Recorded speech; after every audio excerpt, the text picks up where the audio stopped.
ద్రోణుడు, సోదరులారా, అగ్నిదేవుడు మండిపోతూ మండిపోతూ మనపైకే వచ్చేస్తున్నాడు, అయిపోయింది.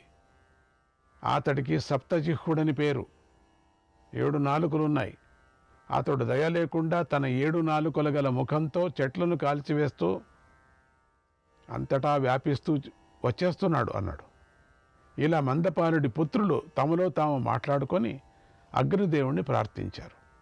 పెద్దవాడైన జరతారి ఇలా ప్రార్థించాడు: ఓ అగ్నిదేవ, మీరు వాయుదేవుడి ఆత్మస్వరూపులై ఉన్నారు, లతలకు శరీరమై ఉన్నారు, జలాలకు మీరే తేజస్సు కారణమై ఉన్నారు, ఈ భూమికి కూడా మీరే కారణభూతులై ఉన్నారు. మీ జ్వాలలు సూర్యకిరణాలతో సమానంగా పైకి క్రిందికి ముందుకు వెనక్కు ప్రక్కలకు వ్యాపిస్తూ ఉంటాయి. అంతటి శక్తిగల ఓ అగ్నిదేవ, మీకు నమస్కారం అని ప్రార్థించాడు. తర్వాత సారిశృక్కుడు ఇలా ప్రార్థించాడు: ఓ ధూమకేతు, మా తల్లి మమ్మల్ని విడిచిపెట్టి వెళ్ళిపోయింది, మా తండ్రి ఎక్కడున్నాడో తెలీదు, మాకేమి ఇంకా రెక్కలు రాలేదు, నువ్వు తప్పితే మమ్మల్ని రక్షించే వాడే లేడు, కనుక బాలురమైన మమ్మల్ని నువ్వే రక్షించాలి. యదగ్నే తే శివం రూపం ఏ చ తే సప్తహేతయః తేన నః పరిపాహిత్వం ఆర్తాన్వై శరణైషిణః. నీ రూపము మంగళకరమైనది, 7 జ్వాలల కలది, నిన్ను శరణు వేడుతున్నాము. మేము దీనులమై ఉన్నాము, మమ్మల్ని కాపాడు. నువ్వే అన్ని చోట్ల తరింపజేస్తున్నావు, సూర్యకిరణాల్లోని తపింపజేసే శక్తిని కూడా నువ్వే అయి ఉన్నావు. ఓ దేవా, మేం బాలకులం, మమ్మల్ని రక్షించు, మా నుంచి దూరంగా వెళ్ళిపో, నీకు నమస్కారం అని ప్రార్థించారు.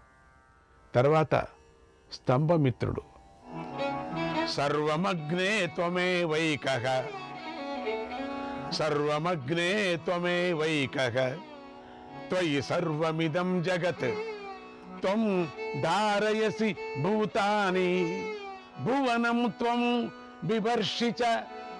నీవు ఒక్కడివే సర్వస్వమై ఉన్నావు, ఈ సమస్త జగత్తుకు నువ్వే అధిష్టాతవై ఉన్నావు. ప్రాణులు అంటే భూతాలను నువ్వే పాలిస్తున్నావు, జగత్తును నువ్వే పాలిస్తూ ధరిస్తూ ఉన్నావు. నువ్వే అగ్నివి, హవ్యం తీసుకొని పోయేవాడు.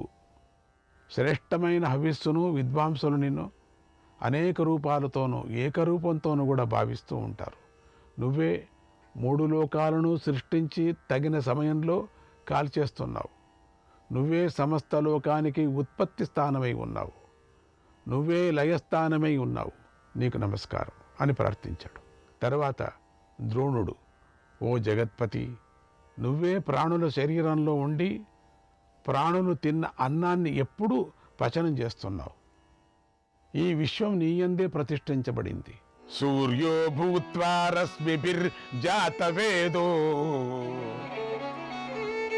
సూర్యో భూత్వా రశ్మిభిర్జాతవేదో భూమేరంభో భూమిజాతాన్ రసాంశ్చ విశ్వానాదాయ పునరుత్ సృజ్యకాలే దృష్ట్వా వృష్ట్యా భావయశీక శుక్ర భావయశీక శుక్ర. ఓ సర్వజ్ఞుడా, నువ్వే సూర్యుడివై కిరణాలతో భూమి నుంచి జలాలను భూమిలోని రసాలను గ్రహించి తగిన సమయాలలో తిరిగి వర్షాల రూపంలో భూమిపై జలాలను రసరూపంగా విడిచిపెడుతున్నావు. నువ్వు మంచి రంగు గలవాడు, నీ నుండే వనస్పతులు, నదులు, సముద్రాలు ఏర్పడుతున్నాయి. నువ్వు ప్రచండ కిరణాలు గలవాడు, శరీర రూపమైన మా ఇంటికి రసాధిపతి అయి ఉన్నావు. రసాధిపతి అయినటువంటి వరుణుడు దిక్కై కూడా నువ్వే ఉన్నావు. నువ్వు చల్లబడి మమ్మల్ని రక్షించు, నాశనం చెయ్యకు.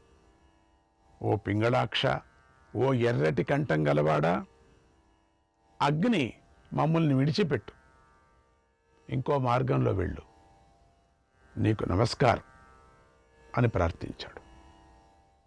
బ్రహ్మవాది అయినటువంటి ద్రోణుడు పక్షిపిల్ల కూడా ఇలా ప్రార్థించగానే చిన్న పిల్లాది అగ్నిదేవుడు ప్రసన్నుడైపోయాడు. తాను మందపాలుడికిచ్చినటువంటి మాటను గుర్తు తెచ్చుకున్నాడు. ఈ ద్రోణుడనేటువంటి పక్షి పిల్లలతో ఇలా అన్నాడు. చిన్న పక్షిపిల్ల చూసి వాడికి ఏదో సంతోషం అయిపోయింది. నువ్వు ద్రోణుడనేటువంటి ఋషివి, నువ్వు బ్రహ్మతత్వాన్ని చెప్పావు. ఇప్సితం తే కరిష్యామి నచతే విద్యతే భయం. నేను నీ కోరికను తీరుస్తాను, నా వల్ల నీకు భయం ఉండదు. మీ తండ్రి అయినటువంటి మందపాల మహర్షి మీ గురించి నాకు ముందే చెప్పాడు. కాండవ వనాన్ని దహించేటప్పుడు నా పుత్రులను విడిచిపెట్టు అని ప్రార్థించాడు. కనుక ఓ ద్రోణ, నీ తండ్రికిచ్చిన మాట, నువ్వు ఇప్పుడు చెప్పినటువంటి మాట రెండూ కూడా నేను పాటిస్తాను. మీ మాటలు ఎంత బాగున్నాయి, ఎంత వేదాంతంగా ఉన్నాయి మీ మాటలు. నన్ను ప్రార్థించే విధం ఎంత ఉంది. ఎందుకంటే వేదాంత రూపమైనటువంటి మందపాలుడి యొక్క పుత్రులు కదా మీరు. దేంట్లో పుట్టితేనే మీరు, జంతువులైతేనేమి, మనుష్యులైతేనేమి, ఋషులైతేనేమి, ఎట్ల పుడితేనేమి, సంస్కార బలమే కదా. చిన్నపిల్లలైనటువంటి మీరు పక్షులు మాట్లాడుతున్నారు. మీరు, నేను నీకేం చేయాలో చెప్పు, నేనెంతో సంతోషించాను, నీకు శుభమగుగాక, నీ స్తోత్రం చేత నేనెంతో ప్రసన్నుడయ్యాను అన్నాడు.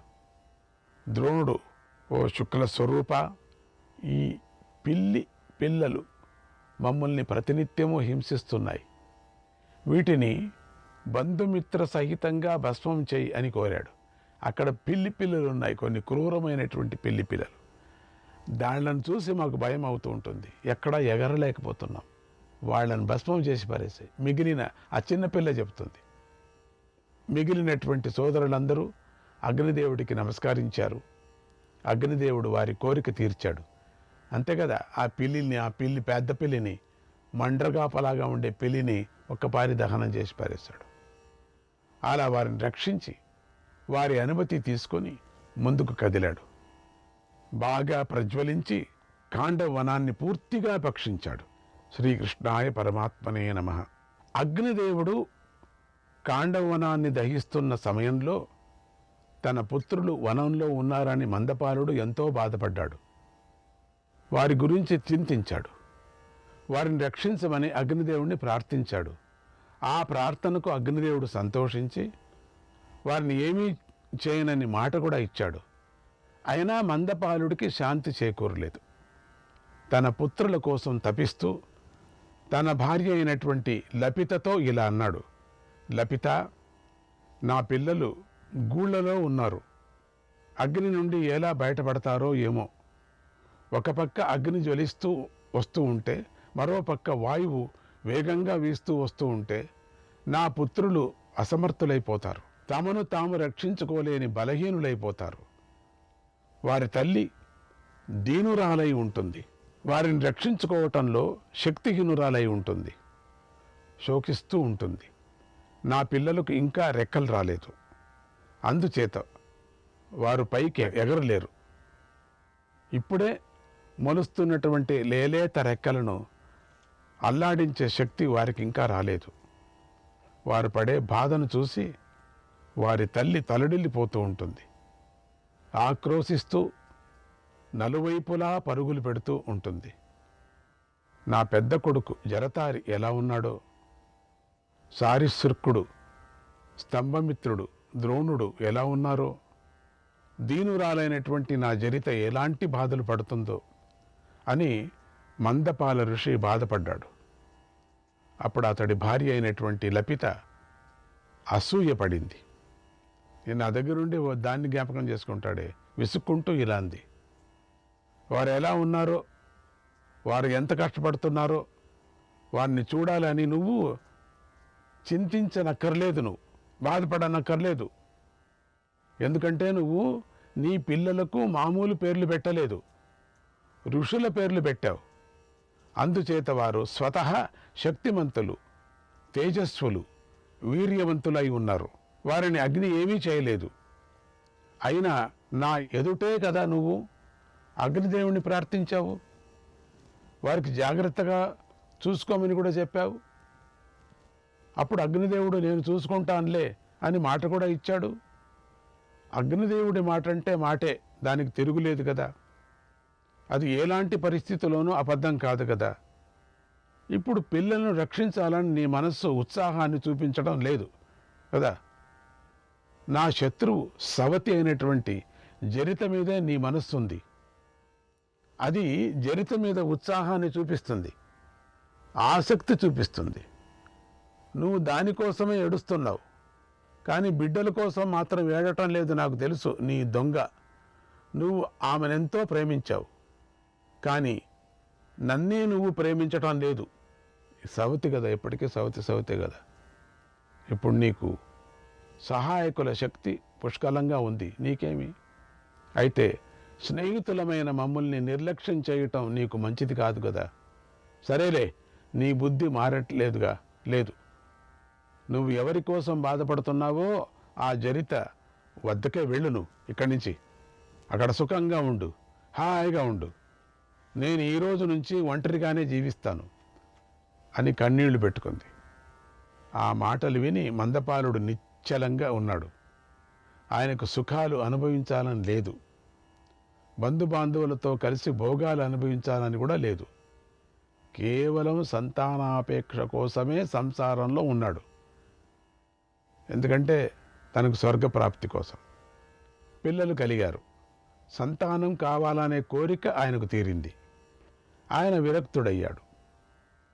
ఇటువంటి పరిస్థితుల్లో లపిత అయిన మనస్సు అర్థం చేసుకోక విషయభోగాల మీదే ఆసక్తితో ఆయనను తిట్టింది.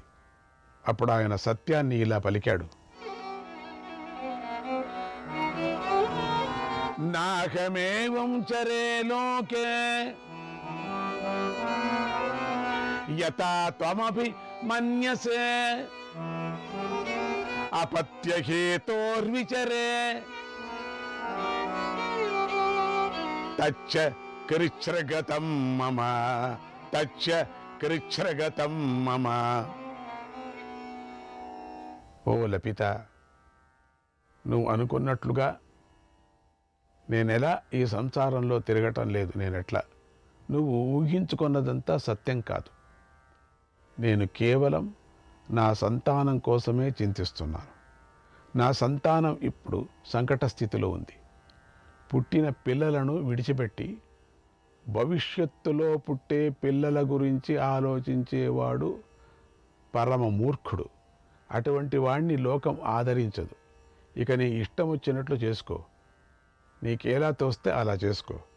అగ్నిదేవుడు విజృంభించి కాండవనాన్ని కబళిస్తూ ఉంటే దుఃఖంతో నిండిన నా హృదయంలో అశుభాన్ని సూచించేటువంటి సంతాపం కలుగుతుంది. అది నా గుండెను పీడిస్తుంది అన్నాడు. ఈ సందర్భంలో వ్యాస భగవానులు కామేచ్ఛను నిగ్రహించుకోవాలి అని మందపాలుడి పాత్ర ద్వారా తెలిపాడు మనకు. ఇక్కడ నేను మాట్లాడాలంటే దండుగుంది. మందపాలుడికి సంతానం కలగాలనే కోరిక తీరిపోయింది. ఆయన విషయ భోగాల్లో చిక్కుకోలేదు. మనస్సును సత్కర్మల మీద, పరమాత్మ మీద పెట్టాడు.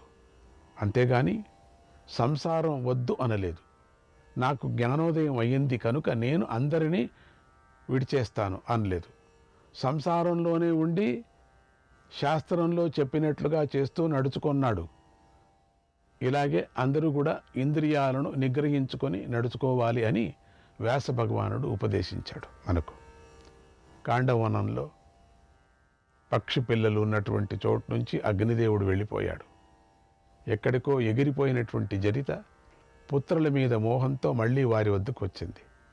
అగ్నిదేవుడి కృప వల్ల పిల్లలందరూ క్షేమంగా ఉన్నారని చూసి చాలా సంతోషించింది. ఆనందాశ్రువులను రాల్చింది. అందరినీ దగ్గరకు తీసుకుంది. ఇంతలో మందపాలుడు అక్కడికి వచ్చాడు. కానీ ఎవరు కూడా ఆయనను పలకరించలేదు. భయంతో ఏడుస్తున్నటువంటి పిల్లలను ఆయన పేరు పేరునా పిలిచాడు. భార్య అయిన జరితను పిలిచాడు. అయినా ఆయనతో ఎవరు మంచి మాటలు మాట్లాడలేదు, చెడు మాటలు మాట్లాడలేదు. మందపాలుడే కల్పించుకొని ప్రేమగా జరితతో ఇలా అన్నాడు: శ్రీకృష్ణాయ పరమాత్మనే నమః.